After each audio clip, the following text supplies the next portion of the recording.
Coach, first off, congratulations. When we look at this game, I think two words kind of stand out: adjustment and fight. You guys, shots weren't falling early, adjust to go inside. Markets in foul trouble, make the adjustment.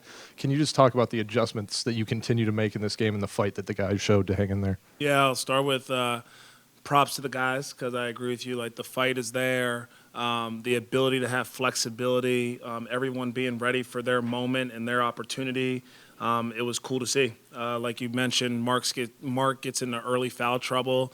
I thought it was a good learning experience for him to try to learn how to play in foul trouble, and unfortunately picked up a couple cheapies. And then I thought Musa, though, came in and responded and got us a couple offensive rebounds. And, we're able to switch up coverages at that point and switch a little bit more. And he did a really good job, I think, of guarding the ball.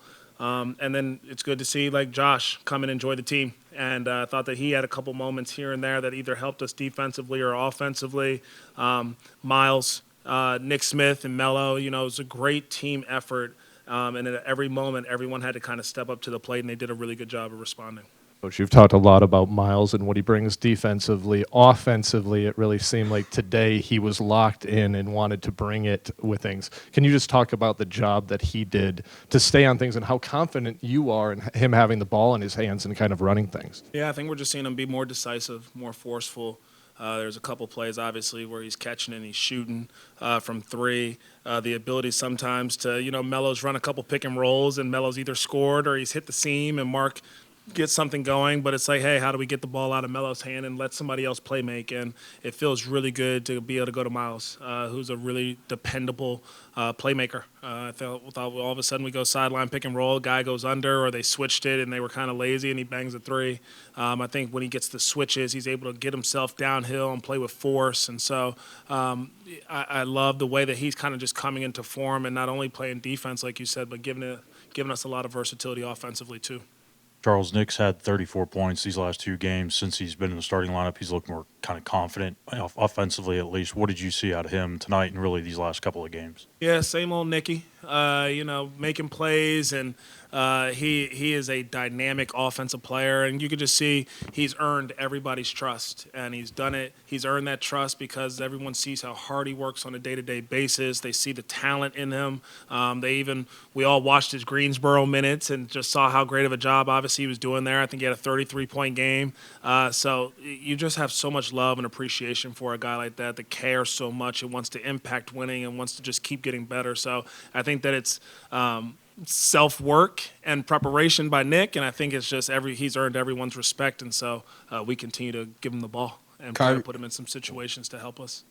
Kyrie's one of the toughest players to guard in the NBA. In the fourth quarter, he was posting up the elbow, trying to get those touches. LaMelo, a lot of the times, is guarding him. He was denying the ball, trying to fight him. Can you talk about that buy-in from LaMelo on the defensive side of the ball as well? Yeah, very happy with the level of physicality that our whole squad had. I thought in that fourth quarter, being aware that the fourth quarter is Irving's time and they're going to play through him a lot right now. And so their awareness, their physicality on him, Melo's done a really good job, I think, of trying to understand how much he already impacts us offensively.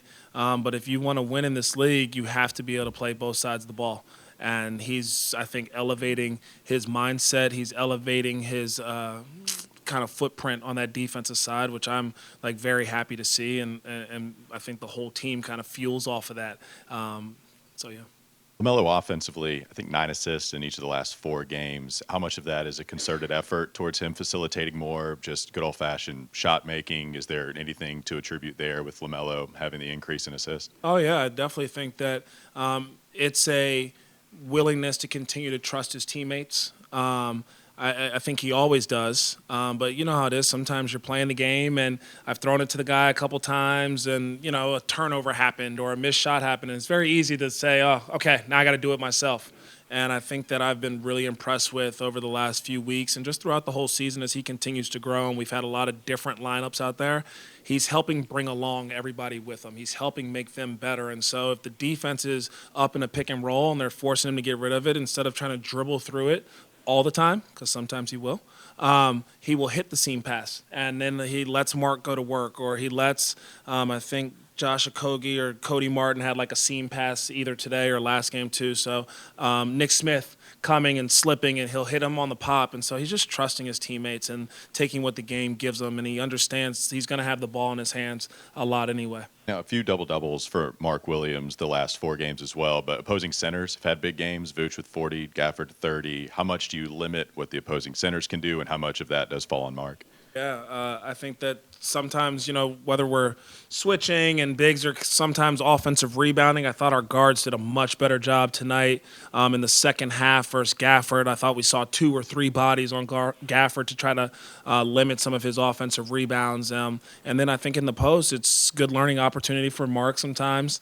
We don't want to see those post up to kickouts for threes, and it's like, how do we just make the post as tough as possible and contested twos? And I think that he's gotten some stops, and then he's also had to learn how to like defend without fouling or contest without fouling or block a shot. And so I think he's just continuing to learn and grow, and most of the same thing.